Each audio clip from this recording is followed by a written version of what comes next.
Hello everybody, and welcome back to another video. Today we're going over spirit weapons, also known as ego. Spirit weapons are weapons imbued with a contracted spirit which will grow over time. To obtain a spirit weapon, complete Meeting the Ancient Spirit quest from Blanid's Brave Boost. After completing the quest once, you will be able to create additional egos by talking to Burchid about spirit weapons and spirit contract. Each creation will require 5 elemental removers and 1 magical spirit stone. To get a magical spirit stone, you first need to obtain a Bari Spirit dungeon pass from Gilmore, mine spirit stones with a pickaxe on the lowest floor of the dungeon, and convert them at Eddern before taking them to Burchid. Each player may have up to 6 spirit weapons. 3 of these require expansion slots unlocked by a spirit weapon additional contract coupon. You can find these in the NX shop or sold on the auction house by other players. You may only have 1 spirit of each weapon type at a time. For example, you could have a staff ego and a wand ego, but you cannot have 2 staff egos. Every level of an ego gains an ego point, or EP.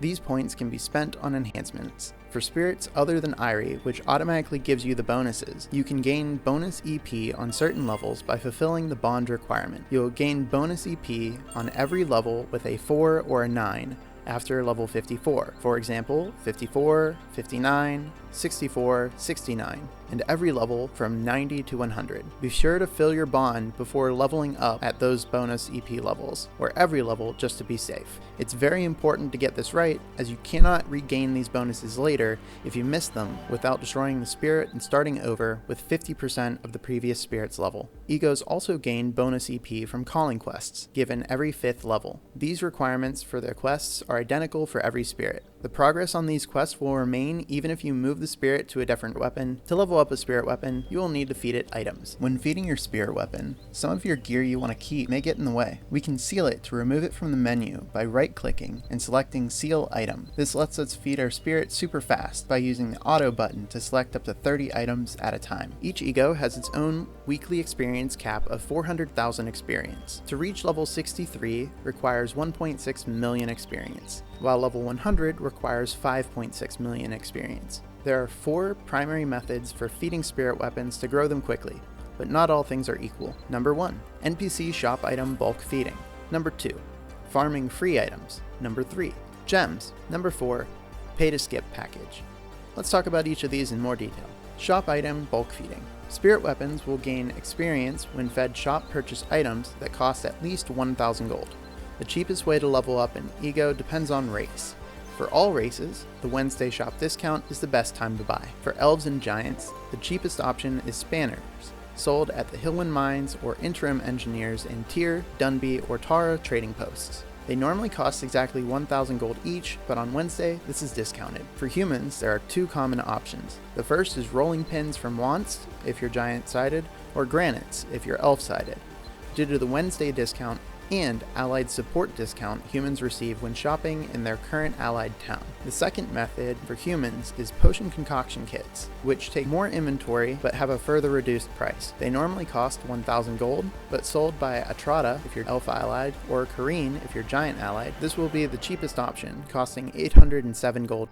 At 24 experience each, it will take 16.7k items, rounded up, to cap the experience each week. That's 16.7 million gold full price, or 13.5 million gold in potion kits with both discounts applied. So let's talk about some other methods to lower the price a bit. Farming free items. There are 3 items you can infinitely generate with greatly varying degrees of success. None of these are particularly fun. In a Tar Shadow mission, Fomor Attack, during the boss fight, there are rusty longswords that drop from rusty flying swords. They will infinitely spawn as long as the boss is alive. They're meant to be used to weaken the boss until it's in a vulnerable state, but we can ignore this and just feed it to our ego instead. Second item is Ghost Fluid. In Peak and Normal, the Banshee boss will infinitely spawn ghosts, which can be farmed for Ghost Fluid. Turns out, egos can directly consume ectoplasm. I find Kunai Storm works pretty well here alongside Divine Link. Takes a bit to get used to, but once you get the tactic down, you're golden. Lastly, we have Sword of Strife and Shi Finaha. Just before you get to the dragons, there are sprites all around the outer ring of this room. Killing sprites will drop Sword of Strife. The benefit you have here is that all bags pick up equipment, while nothing picks up Ghost Fluid for you. I know some players that prefer this because because of that reason.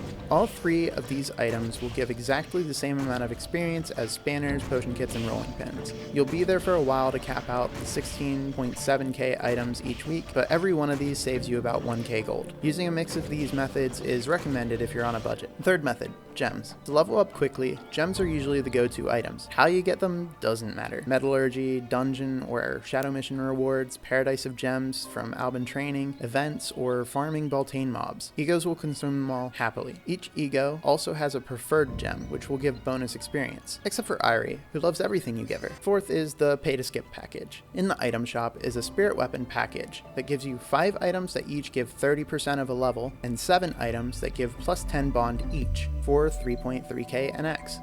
Each account can only get one of these per 7 full days, so for $15 a month, you can get 6 guaranteed ego levels on top of your regular growth. This becomes extremely efficient at higher ego levels as the experience requirements increase. Now let's talk about enhancements. What do we do with all these EP we've acquired?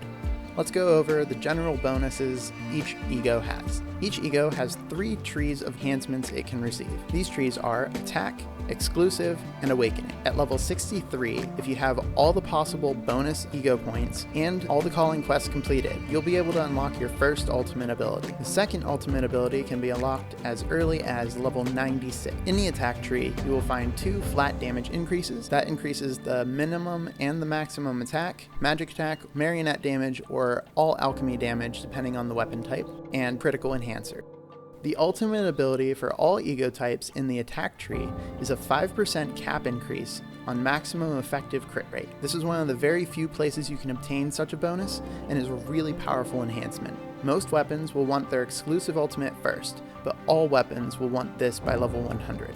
The second tree, Exclusives, has many unique bonuses determined by weapon type. Second and fourth enhancements, however, are the same for all weapons. These are Analysis and Enrage. Analysis triggers on enemies with defense debuffs, Daze effect, or bleed effects applied to them, dealing increased total damage up to 10%. This is a great scaling bonus that becomes stronger the greater your damage becomes. Analysis can trigger from Chain Crush, Smoke Screen, Spinning Uppercut, Bone Dragon Summon, Mirror Dragon Summon, Curling Summon, Hydra Transmutation, Corgi, Scooter Imp, or Lil Jack passives, Fire Elemental Attunement Bleed, Glyph Defensive Reduction, Spirit Weapon exclusive bleeds and debuffs, and several other debuffs. Basically, it is easy to have access to these all the time, and you should look to activate it intentionally every fight from the jump. Activating Analysis proactively is the mark of a veteran player. Like Analysis, Enrage is also up to a 10% damage increase, but slightly worse as it only applies near the end of the fight. Enrage activates on enemies below 30% HP, which is great for bossing, but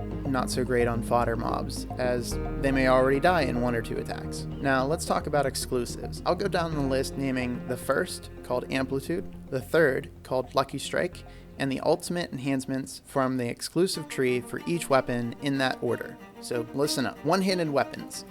Bash damage, 10% chance to inflict a 30% damage bleed for 6 to 30 seconds, and 50% to recover 10% HP on skill use. Two-handed weapons.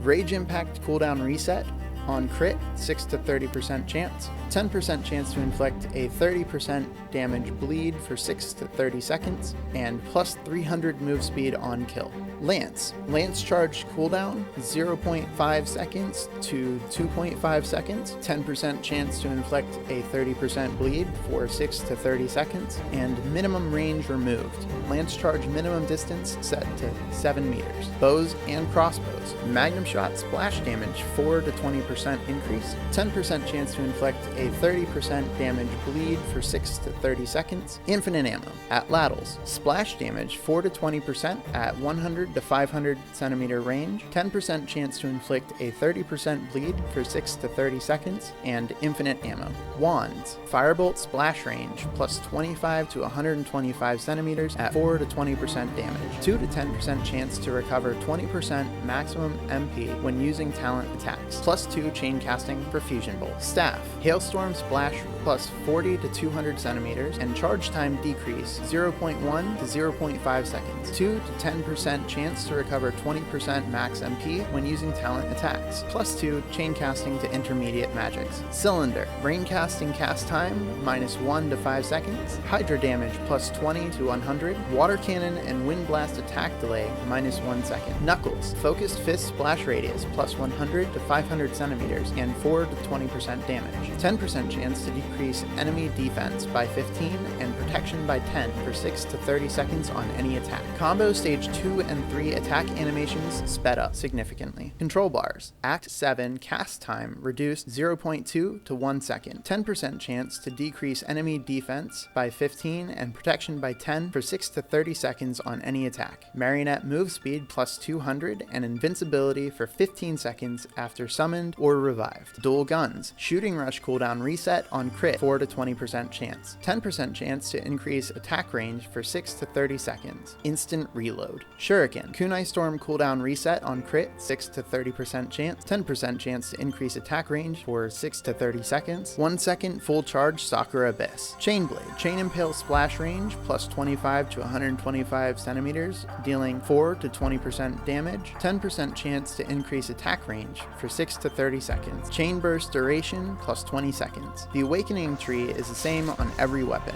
After you reach spirit level 21, you unlock the Spirit Awakening skill that charges up over time as you have the spirit equipped while in combat. Each spirit has their own awakening that will need to be charged individually. The awakening skill itself is an AoE nuke that deals increasing damage as your spirit levels up. After using the skill, the user is granted 10% bonus damage for attacks using that spirit weapon for 75 seconds. The first enhancement increases damage of the initial awakening attack. The second increases the radius of the attack. The third increases the duration of the bonus damage after activating an awakening. And the fourth increases the bonus talent damage after the awakening. The ultimate in the awakening tree doubles the energy charge rate for the spirit awakening skill, so it can be used more often. Now let's talk about some other things you can do with your ego. You can transfer it to another weapon. To transfer an ego to a different weapon, you'll need to talk to Burchid about spirit weapons and spirit transfer. This will require 5 elemental removers and 1 spirit liquor. If the weapon is a different type than the weapon you want the ego on, you'll also need to spend gold to reset the enhancements. The cost to reset is increased based on the number of points that are being reset, maxing out at 5 million gold. As you level your ego, the appearance of the ego changes colors. There are also many alternative appearances aside from the floating ball of light that an ego can have. These are called spirit transformation liquors. Each can have up to 3 appearances stored. For example, the one that I have on my egos is called Thunderflame. I can switch to another appearance in the ego UI by clicking another of the liquors that I've used before. By right-clicking a liquor in the UI,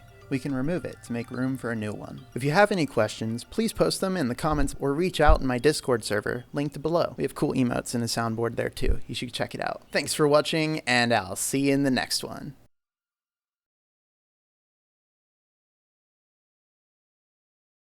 The ultimate ability for all ego types is an attack. Oh my god, this is so hard to read. The ultimate ability for all ego types is an attack tree. It's not an attack tree, it's in the attack tree. Is that so hard?